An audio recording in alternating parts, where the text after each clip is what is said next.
ఈరోజు Indian lawyers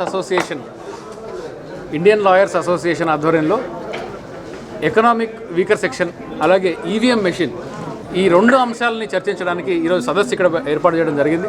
ఈ సదస్సులో ముఖ్యంగా ఈవీఎం మెషిన్లు ఈ ప్రజాస్వామ్యానికి ఎలక్షన్ వ్యవస్థకి ఎలా వ్యతిరేకం అయ్యాయి, అట్లాగే రాజ్యాంగాన్ని ఇవి ఈవీఎం మెషిన్లు రాజ్యాంగానికి ఎలా వ్యతిరేకం అనే అంశాలని ఇక్కడ చర్చించడం, ఇక్కడ అలాగే ఈవీఎం అలాగే ఈడబ్ల్యూఎస్ అనే ఒక వ్యవస్థ ఎకనామికలీ వీకర్ సెక్షన్ అనే ముసుగులో పేదవాళ్ళకి రిజర్వేషన్ ఇస్తున్నామనే ముసుగులో పేదవాళ్ళ పేరుతో అగ్ర కులాలకు మాత్రమే ఇచ్చి నిమ్న కులాలలో వెనుకబడిన కులాలలో ఉన్న పేదవాళ్ళని ఎలాగైతే తీసివేసి అన్యాయం చేస్తున్నారు అనే అంశాన్ని కూడా ఈరోజు ఇక్కడ చర్చించడం జరిగింది.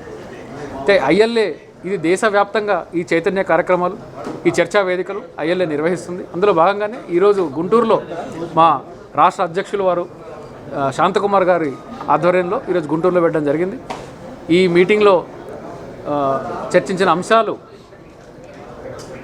గుంటూరు అలాగే ఆంధ్రప్రదేశ్ ప్రజానీకానికి తెలియాల్సిన అవసరం ఉంది. కాబట్టి ఇవందరూ కూడా ఈ ఈవీఎం గురించి కానీ ఈడబ్ల్యూఎస్ గురించి కానీ నిజమైన రాజ్యాంగ భద్రత తెలుసుకొని మరి రాబోయే కాలంలో మనం చాలా దారుణమైన పరిస్థితులను ఎదుర్కోబోయే పరిస్థితి మనకు కనిపిస్తుంది. రాజ్యాంగానికి ముఖ్యంగా రాజ్యాంగాన్ని కాపాడుకోవాల్సిన అవసరం మనకు ఉంది. కాబట్టి ఇలాంటి విషయాల్ని మనం తెలుసుకొని మన రాజ్యాంగాన్ని మనం కాపాడుకోవాలని చెప్పేసి కోరుకుంటున్నాం. లాయర్స్ అసోసియేషన్ ఈ ఈడబ్ల్యూఎస్ అలాగే ఈవీఎంలు రాజ్యాంగబద్ధమా కాదా అనే దాని గురించి అందరికీ అవేర్నెస్ చేయడం కోసం ఈ సమావేశాన్ని ఏర్పాటు చేశాం. ఎకనామికల్లీ వీకర్ సెక్షన్ పేరుతోటి కులాల ప్రాతిపదికన రిజర్వేషన్ ఇవ్వాలని పార్లమెంటులో చట్ట సవరణ ద్వారా తీసుకొని వచ్చారు. అది రాజ్యాంగ స్ఫూర్తికి రాజ్యాంగానికి విరుద్ధం.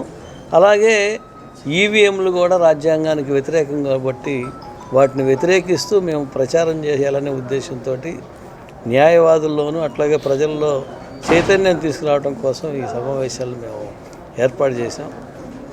మేము తీవ్రంగా ఈ ఈవీఎంలని ఈడబ్ల్యూఎస్ని మేము వ్యతిరేకిస్తాం.